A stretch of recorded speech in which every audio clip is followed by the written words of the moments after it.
Hello, and thank you so much for joining us today. This is the second in our series of the Cisco Drive to Five. The goal of the program and these trainings is getting you well on the road towards Cisco's upcoming 360 Partner Program. We're going to discuss two programs today that will help your overall score and journey as a partner. First up, the MSP Provider Program with some great built-in discounting. And on the bind program side, we have a quick introduction to the Cisco Enterprise Agreement Licensing Program. So both, some really good detail there. And as we move forward, be sure to drop your questions into the Q&A box. We'll do a live Q&A session at the end of this. And also check out our resources. We've added a lot of great materials for you in that section. So any of this, you can go do a deep dive after the presentation. And our team will be here to help you too. So without further ado, I want to get jumping into things here. We have a lot to cover today. And I'm very happy to have with me today Kathy Lillis and Nick Gammon. Hey, Kathy and Nick. Hey.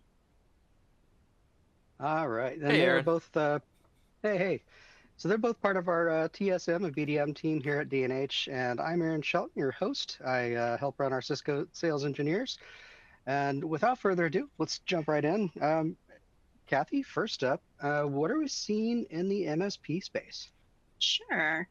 So, as many of you have experienced, customer expectations have evolved towards more of an outcome-based model, that's being delivered through managed services. The shift aligns with their business priorities, right? And across the industry, we're seeing significant shifts in how customers approach their IT and business investments. Their focus is no longer just on acquiring technology. It's about achieving measurable outcomes. So what does outcome-based delivery really mean? Well, the customers are increasingly demanding solutions that are tied to business results. What's in it for me? Where's the ROI? This helps them justify their investments more clearly to your stakeholders, right? By abstracting away, the technical complexities, especially for CIOs, they can focus on strategic initiatives. It also frees up management's bandwidth to concentrate on the core compliancies rather than infrastructure. And along with that, why do we see partners moving into a managed service space itself? A lot of partners are moving into that space, Aaron, because they're seeing managed services become more preferred, a more preferred delivery model for the customers. It's really because it offers a simpler consumption model. Think about subscription-based or pay-as-you-go type of managed services. This allows customers to consolidate both their spending and their vendor management, making it easier. It also, more importantly, they can leverage existing relationships with their MSPs who already act as their trusted advisors or their actual IT department, right? This shift towards the outcomes-based and managed services is redefining how we can engage with customers and deliver value. Yeah, definitely. And I think from the distribution perspective, we've seen a lot of partners over the last couple of years in particular start to move in that managed space. Maybe they're, kind of in a hybrid position where some of their customers are managed, some aren't. But it's definitely a movement we're seeing in the marketplace overall. Now, Kathy, overall, Cisco does have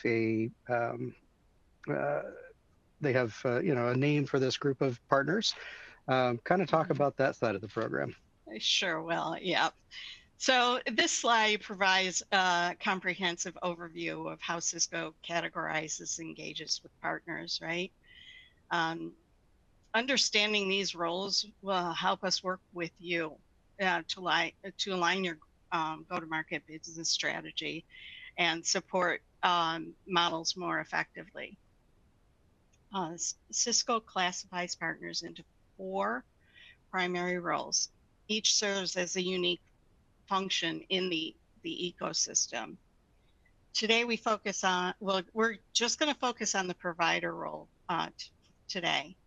But I want to first explain the difference between an integrator and a provider in the Cisco world. So your integrator delivers end-to-end solutions by combining the technology, so a full solution, and they send it off to their client. Well, the provider also can do that, but they offer to manage their services, be like their back-end IT department, and they offer cloud-based services for them. So within each role, a partner can achieve one of three levels based on their capabilities and engagement. The first one is going to be your gold, so that's your highest level.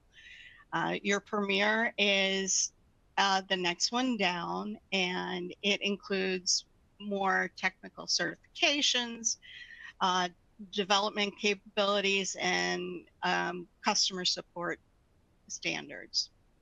Now we're going to get into the entry level. That's the select provider. That role is you have to prove to Cisco that you're actually a managed service provider, and then you will be eligible for discounts. And Nick's going to talk more about how to become a select provider in a few minutes. Each of these levels helps Cisco tailor support and incentives accordingly, right?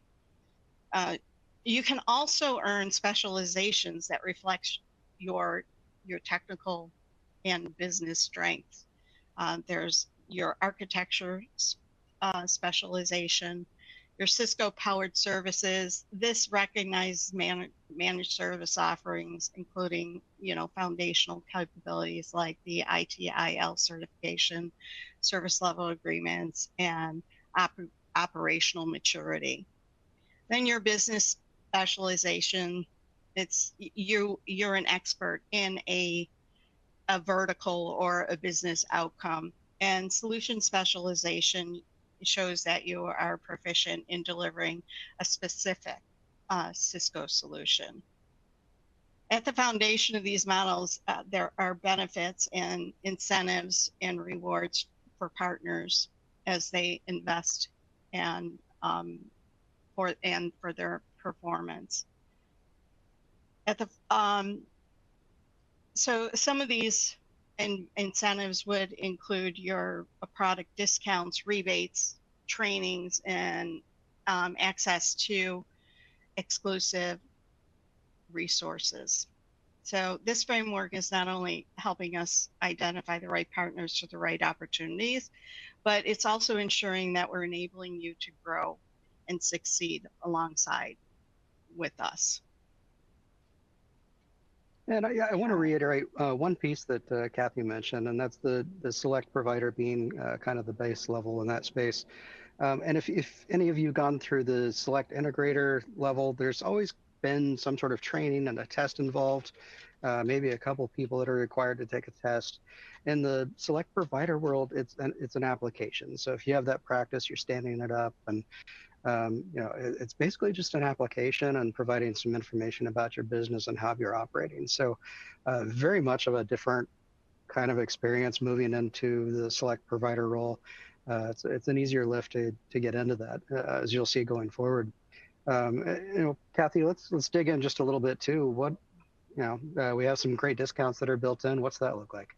Yeah, sure. So I just want to take a moment to highlight the exciting updates that reflect our ongoing collaboration with Cisco and our D&H exclusive partner enablement program. It's exclusive to D&H. We work with you to make sure you're achieving the right levels and understand what's needed to elevate your partnership. This initiative really is designed to empower our partners with more predictable and competitive pricing too. At the heart of this update is the concept of predictable upfront discounts. So what does this mean? This means partners can now plan more confidently, knowing the discount structure in advance. So no surprises, just clarity, which is always a good thing. These discounts are not just about savings, they're about speed. By simplifying the pricing, we're helping partners accelerate managed service deals, reducing sales cycle, and we're closing business faster. And you don't have to wait on approvals from the Cisco account manager for provider pricing. So here's the discount. So your gold providers get 60% off, premier providers 58, and select providers 56. These are significant margins that can make a real difference with competitive bids. I've seen it over and over again. These discounts can be stacked with other programs like your hunting program. So in summary, it's a win-win. Predictable pricing, you're getting deals faster, and it's a good thing for everybody. So we encourage you to leverage these discounts, this program, and strengthen your managed service offering. And we're here to help you.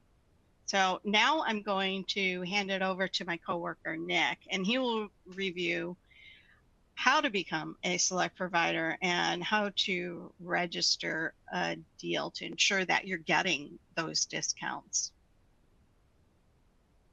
Thank you, Kathy. And thank you to all of the attendees. I really appreciate you all being here today. The first thing that I'd like to do is just take a step back and kind of run through the requirements to becoming a select provider. It's very transparent and very simple. And as Aaron and Kathy spoke about earlier, it's a very simple application process. To apply, you'll need to go to the PMA tool. If you need the link for it, we have it in the resources, or you can go to our Driven portal. We have a link and a guide to get you set up with examples and all sorts of things to make sure that you get your application approved on the first submission. Realistically, there's only 3 pieces of collateral and documentation that you need to provide Cisco for this application. The rest of it is just T's and C's on who you are as a company and what you do and what kind of managed services you are providing. The first document that you'll need is some kind of a service level agreement. You can just screenshot that from one of your proposals that you put out to your customers, and you can upload it right to the tool. The second is a service description. This is whatever the description of whatever services that you are providing to your customers. Typically, my recommendation is hop on your website, go to your managed services page, and just take a screenshot of your description of how you describe your services to your customers. And last but not least is the RMM tool screenshot. So whatever remote monitoring and management tool that you're using today, just take a screenshot of it live and active. You can blur out your customers' sensitive data if you'd like. Shoot that over in the tool, and you are good to go. Once you have submitted your application, it takes about 24 to 72 hours to receive a response. Sometimes it's a little bit quicker, sometimes a little bit longer. The only other thing that I would say is sometimes you'll get a denial back. That doesn't mean that you can't resubmit or update your submission. Usually it just means you maybe drag and drop the document into the wrong section, or a section was just not filled out properly.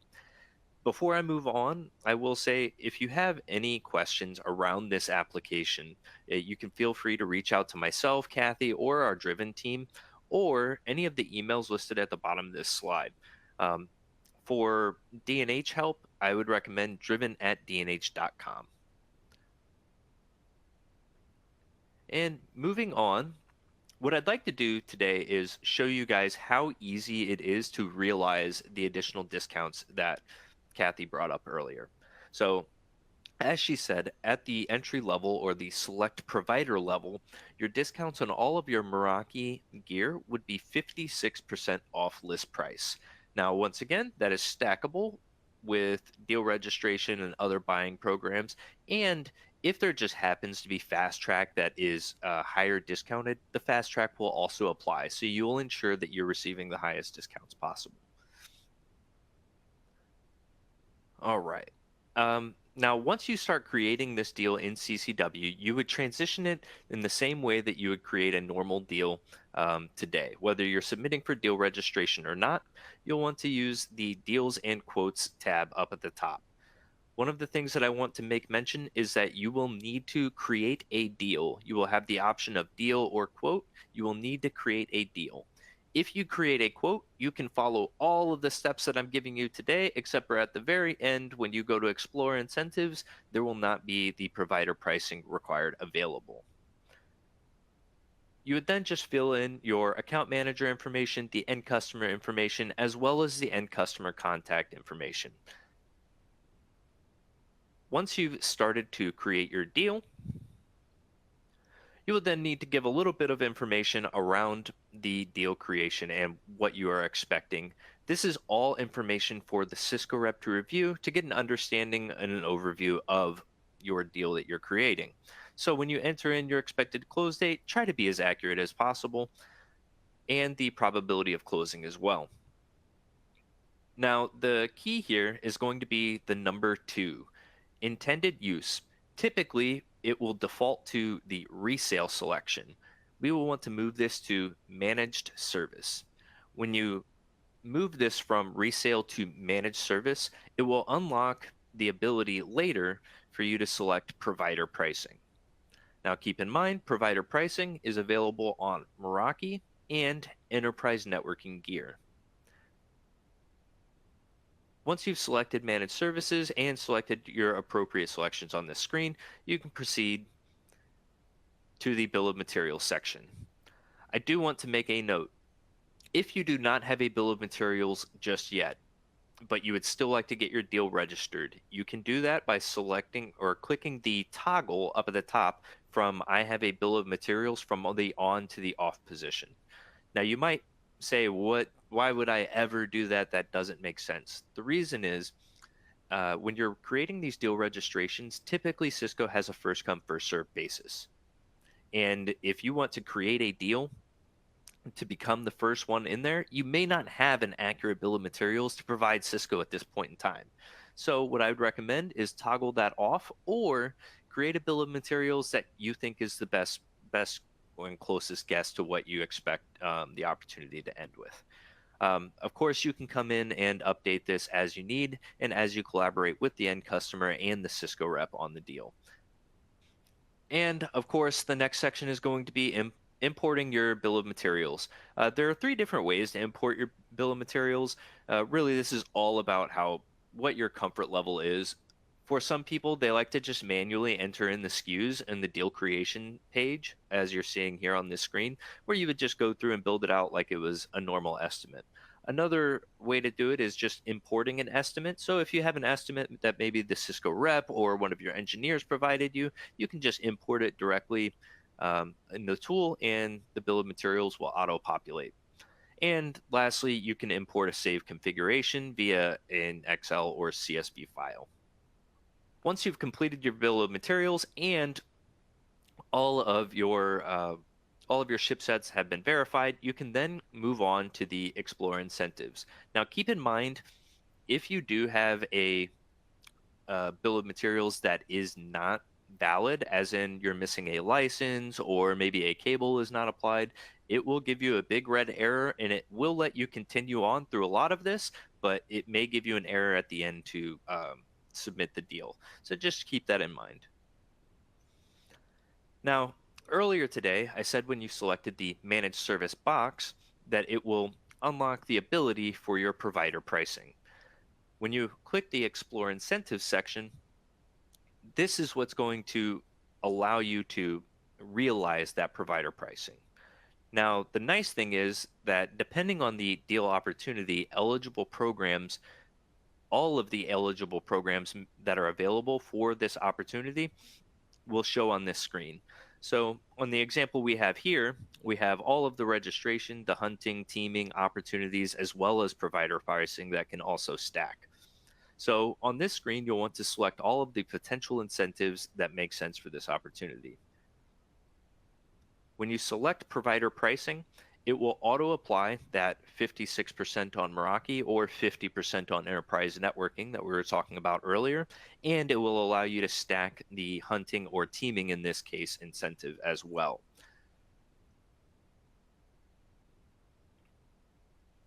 Once you have completed the Explore Incentives section and you've applied your provider pricing as well as your deal registration, it will ask you to complete some justification questions.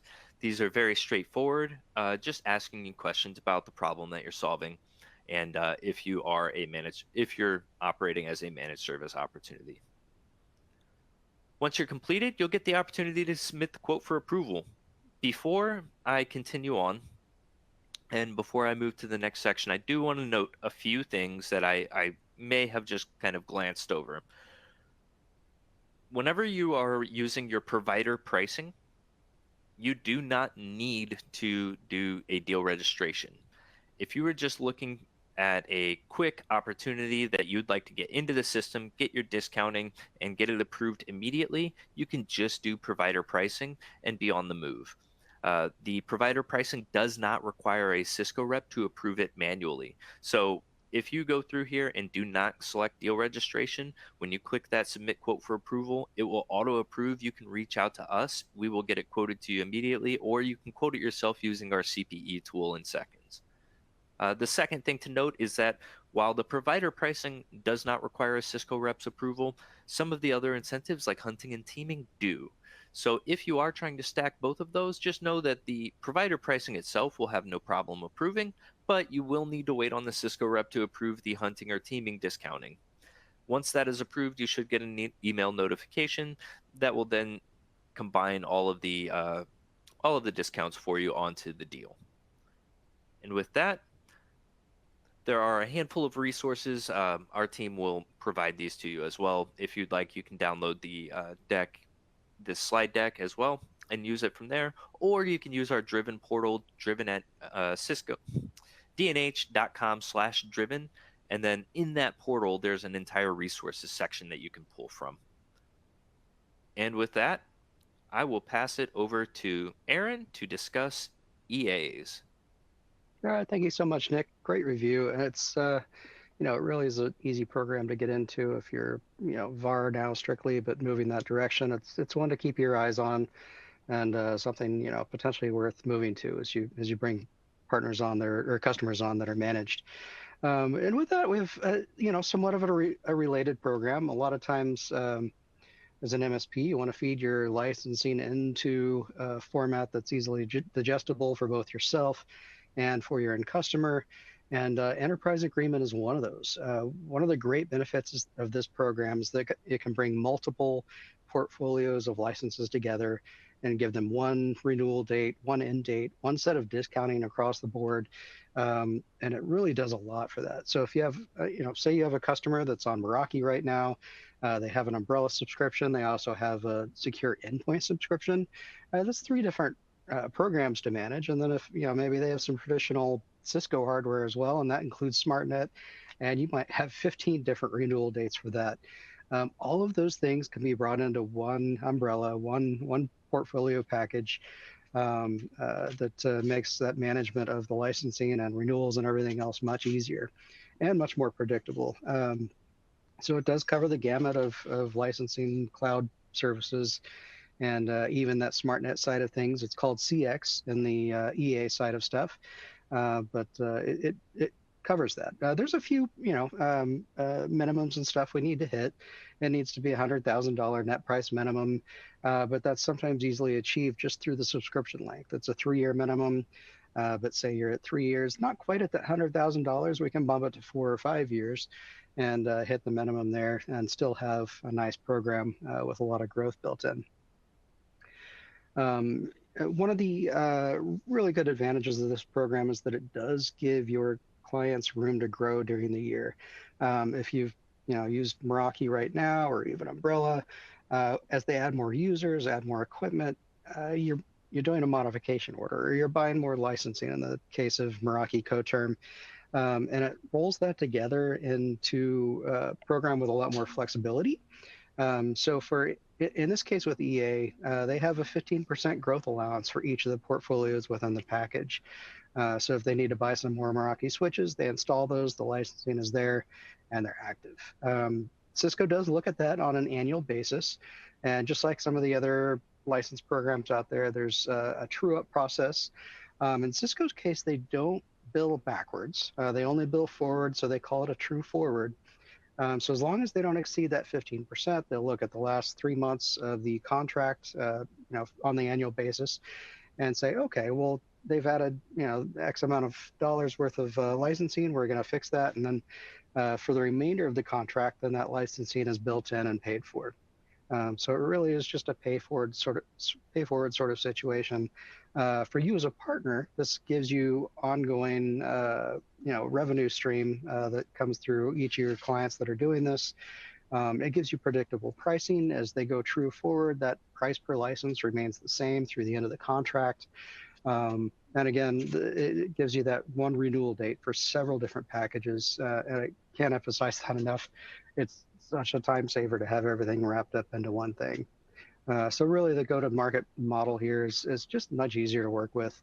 There's a little bit of setup on the front end. There's the annual true-ups that we kind of work with. But that's one case per year instead of several renewals that you might be doing right now. So really a lot of, good benefits to doing this. As far as getting started on the program, we're here to help you out. And there's a couple versions of it too that kind of play into this. I'll talk about EA Certified Partner first. And this is where you hold certifications in-house for the program. So EA does require some certifications. It's, a fairly expensive program, covers a lot of equipment licensing that can get complicated. So Cisco has those requirements there. So as an EA certified partner in, say, enterprise networking with Meraki, D&A, that's some advanced certifications where you'd have a couple CCNPs on staff and some other folks kind of tied into that. And that can take a lot of work to put together. Security side, data center side, those are a series of black belt trainings, so that's free. But it is 2 to 4 people that have to go through those, and that can take some time to get that across the line. But you might have an opportunity now that you want to sell an EA to. So, if you haven't been asked by an AM to move a Meraki renewal from a la carte to EA, it's probably going to happen soon. They're definitely pushing the program. So the program that we have at D&H, this helps you kind of cross that line much easier. We call EA as a service. You'll also hear it referred to as DISTI-enabled EA. And with that, we've taken those certifications on your behalf. So my team, Nick's team, Kathy, other folks in our organization have taken the certifications required for each of the portfolios, and we hold that on your behalf. We also help a lot with the process, both the quote setup process and the renewal true forwards. We're very active with you as a partner, working through each of those processes. So we do look at it as a service, and it looks like, as something that we're providing extra benefit for you along the way. There is a fee that we charge for that, and it's a flat percentage of any order that you place into the program. If you do nothing under the program, no fee at all. But if you are making sales, we add that fee on. If at some point you certify in security, we stop adding the fee to that section of your quotes. If you certify for EN, if you certify for all of them, that goes away. And that can be overnight. As soon as you have that certification, we're shutting that off. We're not adding the 2% to your quotes. So very easy to kind of move around, and it gives you that choice to sell EA now, and if you need to be more competitive or anything else, get your own in-house certifications, get those built up, and then you can bring it in-house and make even a little bit more margin. So really good program. We do typically need you aligned with us. Like if you're aligned with one of the other distributors, there's some extra work to do to potentially get you signed up on our EA as a service program. But there is a process for that, so we can do it if you'd like to use us for that service. And customers will need to be in good financial standing. They definitely need to be able to cover the cost of the licensing. This is a long-term contract, 3 to 5 years, and we want to make sure that everything is good there. There is, as written base model, we just sell it through. There's some risk to both reseller and D&H if the end customer is unable to fulfill their subscription. But there's programs for that too through Cisco Capital. A lot of times we see 0% interest or very low interest for the end customer signing up through that program. And that mitigates all the risk to everybody involved. So at that point, if something happens to the end customer, they file bankruptcy for some reason.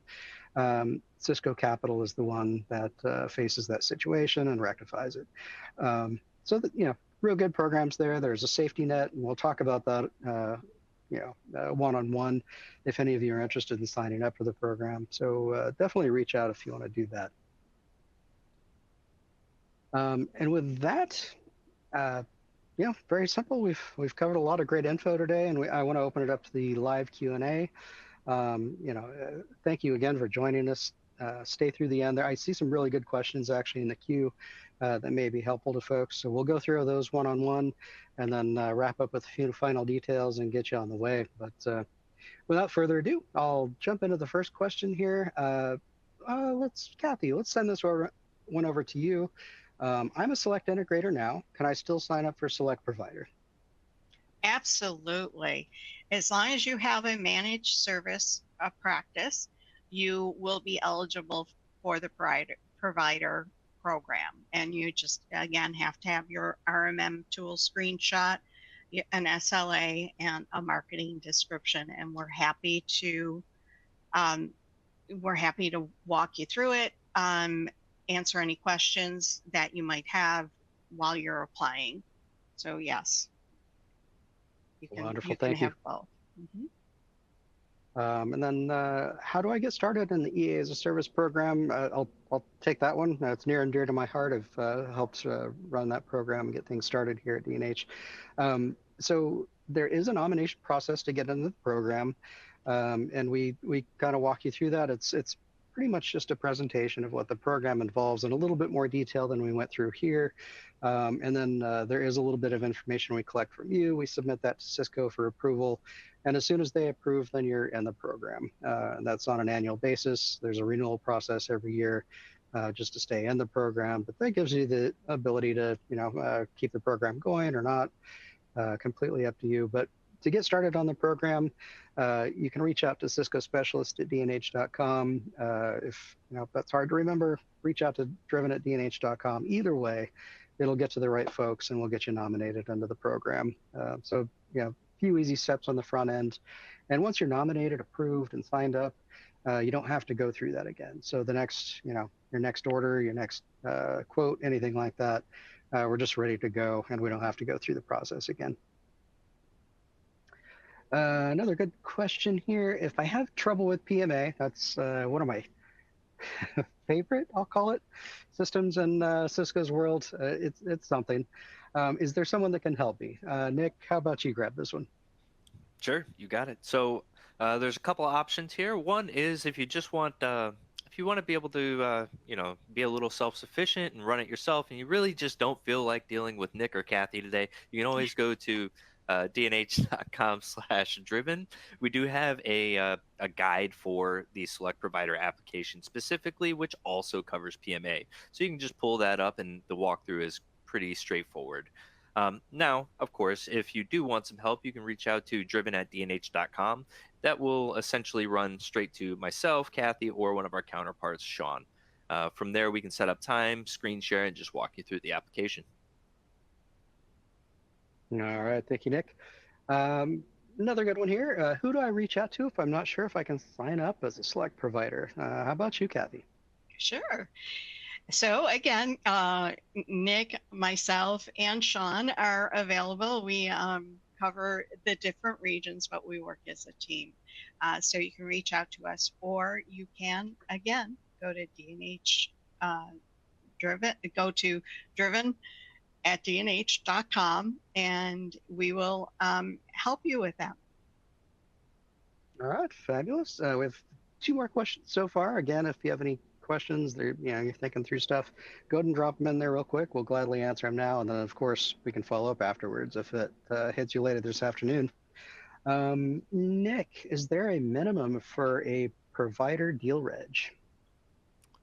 So for just the provider pricing, there is no deal size minimum. So one Meraki license and that's it. Normally doesn't qualify for the standard deal registration, but for provider pricing specifically, there is no minimum threshold.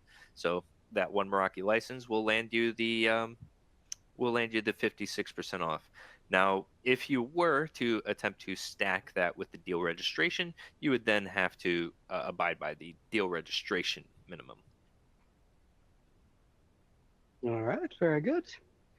Let's see here. Oh yeah, okay. So on the partnership side of things, as current Cisco partners, are we automatically grandfathered into the new Select program, or do we need to apply?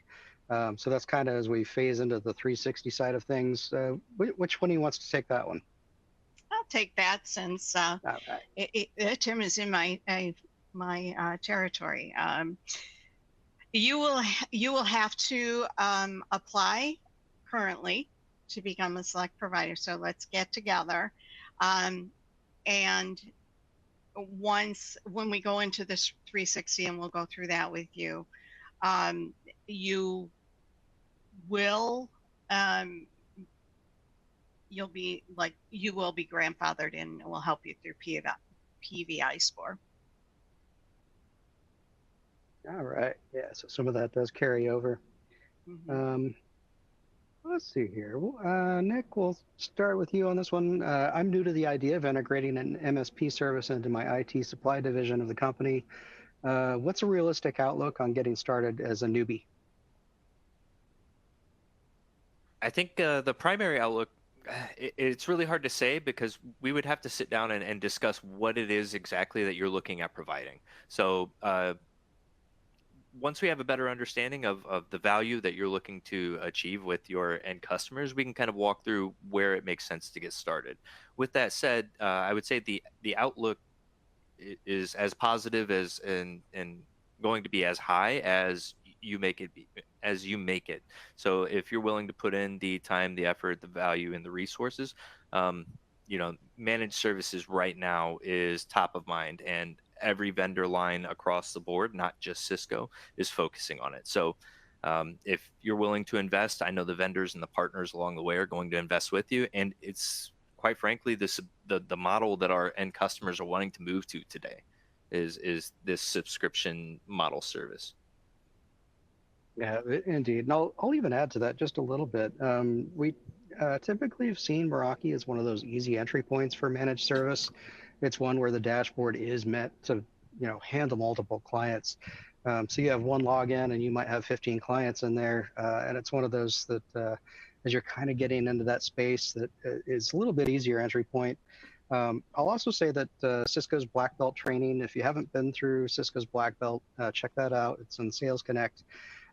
Jump in there. They have a lot of MSP training, how to pitch, some of the aspects of those programs. There's a lot of good detail there, along with, the product trainings as well. Because if you're managing it in-house, you are going to need some of that product knowledge to be able to manage it. So a lot of good resources there that are free through the Black Belt training program. Okay. So this is a little bit of a tough one. There's a path, but it's tough. We were Cisco authorized reseller partners in the past, but our authorization fell off. Not sure why. But we want to be authorized again. Can we get it? I tried a few months back, but the application was denied. Any advice from either of you on kind of getting that patched and back on track with Cisco? Yeah, sure. So it's difficult to say. Once a partner has been deauthorized, there can be a bit of a struggle getting it back. Now, we don't have any insight onto the deauthorization. So for whatever reason, we aren't able to discern that. What I can say is that we can help you get a case open. We actually recently updated one of our FAQs with the steps to create a case and submit a business plan to Cisco, essentially stating that you'd like to become a Cisco partner again. Now, if that gets declined, that case gets declined, I haven't had any success with a second application. But I've had pretty good success on the first application submission and the case submission.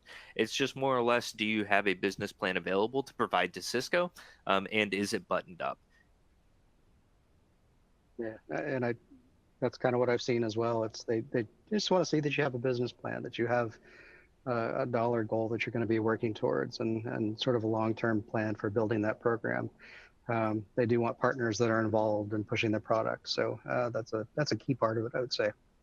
Yep. And lastly, if please reach out to driven@dnh.com. We will be able to help you out there and at least get you the resources. I can't promise that we can get you authorized again, but I can at least make sure that we provide you with the tools. Yeah, perfect. And I'll take this one. Typically, we've been going through your Cisco specialist or support teams. For this program, who do we go to? So Cisco support or engineering, that's always that's the Cisco engineering group. We handle the technical side of things. Cisco specialist is more kind of your process side of things or basic questions. They handle all of that. And then for this, that driven at D&H.com email address is the way to go there. That reaches our business development managers and territory sales managers, and they're really, really focused on the programs themselves. So if you're looking at something that's programmatic to Cisco, something that's going to give you more discounting, something that can move and shift your business, that's definitely them. Nick or Kathy, anything to add on there? You guys do a lot. Well, this is why we're here, is to really work with you on the programs and ensuring that you're making the most money that you can. Your success is our success. Yeah, beautifully stated. All right. So with that, we have reached the end of our questions. Thank you so much for joining us. Definitely be on the lookout for more in our Drive to 5 series throughout the remainder of the calendar year. I expect we'll have some more of these. And for this immediately, reach out to driven@dnh.com if you want to touch base with Nick, Kathy, anyone else on the team. We have regional coverage across the U.S., and they can help you out and get started on this. Nick and Kathy, thank you very much. I appreciate all your help today. Thanks, Aaron. All right, You're welcome. And to all of you in the audience, thanks so much for taking time out of your busy day. We know it's a busy time of year, especially end of Cisco fiscal. We're all feeling it, but really appreciate it. We hope this has been helpful, and we hope to see you again soon. Thank you so much.